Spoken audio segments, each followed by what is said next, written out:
You know how sometimes you can be having a chat with someone and then something gets said and a little bulb just kind of goes bing in your head? Well, I've just had that experience with my boyfriend when we got onto the topic of the gay community. On my other channel, on my blog, Life with Bev, you will see in the next couple of weeks that me, my boyfriend, my mother and my nan went on holiday and we had a really, really good time. You'll be able to see the video in a couple of weeks when it goes up.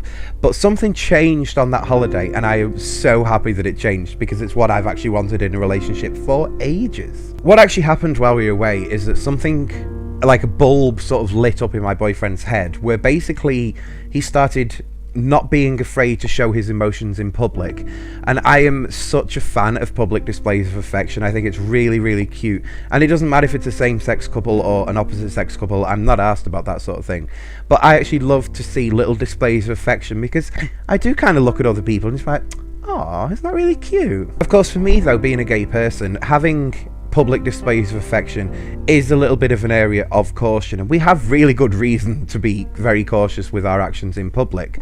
But I kind of got onto a bit of a rant with my boyfriend just then, and it's the same thing that I'm going to try and explain to you guys, so I hope you manage to keep up with what I'm about to go on about. When it comes to public displays of affection for the gay community, we need to have a look at the past and the history of the gay community and to be able to understand where we're kind of at today, why a lot of gay people are very cautious with their actions, and especially in the surroundings that they can find themselves in. 30, 40, maybe even 50 years ago or something like that, the gay community as a whole was kind of still in the closet. It was still kind of a little bit back.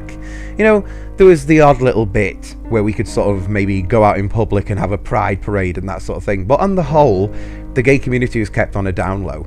And this is something that actually got brought up on Facebook the other day, because there was some gay news publication that was moaning because the last remaining gay bar in this little area had closed, and they're like, oh my god, there is no more gay bar. But I actually turned around and said, well, actually, in this day and age, we don't need a gay bar. Like, we don't have the same requirements that we did 50 years ago that we have today. Our requirements are completely at opposites. I mean, let's look at it 50 years ago. 50 years ago, the gay community had to go to gay bars, because if you wanted to go out and have a drink, if you wanted to go out and be able to enjoy yourself and to sort of be open with your partner, you had to go to the safety of a gay club, because these things are often done behind closed doors. And it's not to say that it was, you know, these wild sex orgies or anything like that that a lot of people have as a sort of vision as to what happened in these gay bars years ago. It was purely drag queens, it was entertainment, it was cheap drink, and of course we all know the stories about how the police world over used to, and in some places still does to this day, they did raids, and you know, the gay men would be arrested, and you know, there would be all these stories about what was happening in the bathroom and everything like that. And you know, that was back then.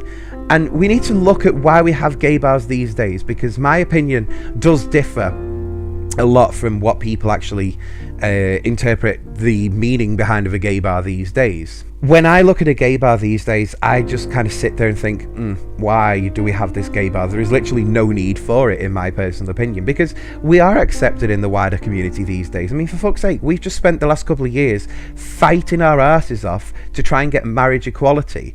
And during that time, we have been able to educate people a lot more about what the gay community actually is, what it means to be gay, and, you know, sort of educate people. And we have made strides forward now, because there was people a couple of years ago that would have turned around and gone, gays, no, don't want to see that, don't want it in my life, get away. And those same people are now turning around and saying, actually, yeah, they're gay, and what? So personally, I don't see there being a need for us to have gay bars these days, but that is my personal opinion. You know, of course, there are still people out there who will only go to gay bars. But the thing that I don't like about gay bars the most of all is the fact that these days I find there is a lot of bitchy gays there that purely just go out to judge you, and they cause misery and everything like that. Like, when I go on a night out, I don't give a shit. I will go on the dance floor, I will make a fool of myself, I will sometimes drink too much, I will just go and have a good night. And the last thing that I want to see, even if it is out the corner of my eye, the last thing that I want to see is someone standing there judging me, because I won't stand for that crap. Like, I will go over to someone and say, hang on, have you got a problem with me? Because if you have, tell it to my face, don't just stand there watching me. And if you haven't, turn around and get on with your own fucking night, you know what I mean? So yeah, I'm not against gay bars as such. I just don't really see there being a need for them these days, especially when you find drag queens and sort of everything that was exclusive to gay bars in straight bars these days, you know? So I kind of just don't see the point. When it comes to public displays of affection, though, this is kind of where I was at with the rant with my boyfriend. I was saying that, you know, he changed on the holiday into going into this sort of person who would hold hands in public, who wasn't afraid of the odd little kiss in public and that sort of thing. And going from a time when, you know, a couple of weeks ago, we couldn't have done that sort of thing in public because my boyfriend, rightly so, was very self-conscious about things like that, because we as gay people do still have to take our safety into consideration, even when we just go out to hold hands in public, that sort of thing, because there are still people out there, as my mother said years ago when I came out, that, you know, being gay at that time a couple of years ago was not something to be flaunted, and in certain places it still isn't something to flaunt. It's not that you will go into sort of denial, but you're just not going to sort of, you know, sort of wave it in people's faces as such, by holding hands and, you know, just being normal. But, you know, that sort of behaviour comes from years ago, you know, when we had to hide in the closet. And sort of being able to hold hands and kiss and that sort of thing, to me that shows massive progression, because we as a gay community have fought. And I'm not just on about, you know, the whole gay bar thing. I'm on about, like, the times when pride celebrations were not only a sort of way to celebrate the movements of the gay community forward, but it is about actually getting out onto the street and saying, do you know what, hear us roar. Like, we are here, we are queer, and we're not going anywhere, and you can deal with it. Come and find out about us. You know, that is what Pride was about. And if you look back into the history of Prides, it doesn't really matter where it was in the world, and this is certainly true still to this day in some places, but, you know, you found it often got violent. You know, you often had the opposition protesters, and certainly in some places in the world, still true to this day, the police are not there to protect us. The police were also working against us, but those people years ago, they still marched. You know, it's absolutely crazy how far as a gay community we have come. And yeah, of course, in the battle for equality, we still have a way to go. We're still not fully first-class citizens just yet. We're not treated like the rest of the crowd just yet. But we're not far behind. We are catching up. You know, there's a really good guy over here who is called Peter Thatchell. And Peter Thatchell, I don't know how to describe him. Like, he is possibly the sort of highest up gay man, politically speaking, who can sort of be the voice of the gay community in the United Kingdom. And yeah, he does say other things about other parts of the world, but I'm about mainly here in the United Kingdom. He's sort of the main one to say, actually, do you know what? This isn't right. This needs changing, and this is how we're going to change it. And, you know, marriage equality, for example, he was massively behind marriage equality.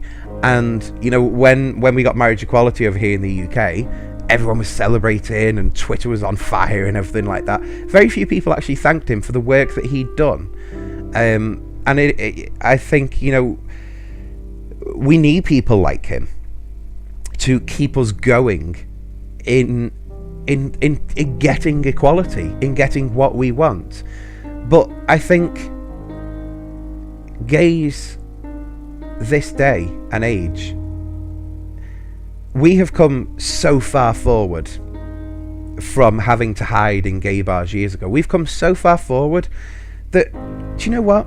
It's about time that we started holding hands a little bit more in public.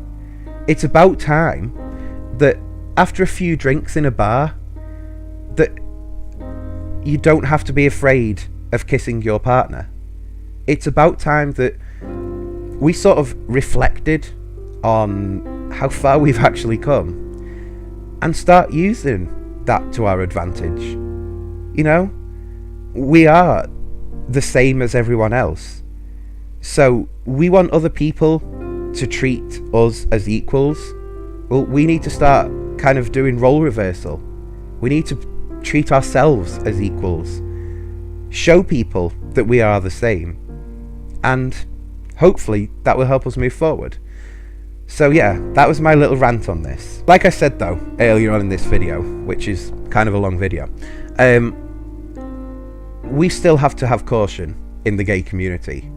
And if there is a gay person who's watching this who agrees with everything I've said up to now, nice one, thank you, please subscribe and share this video.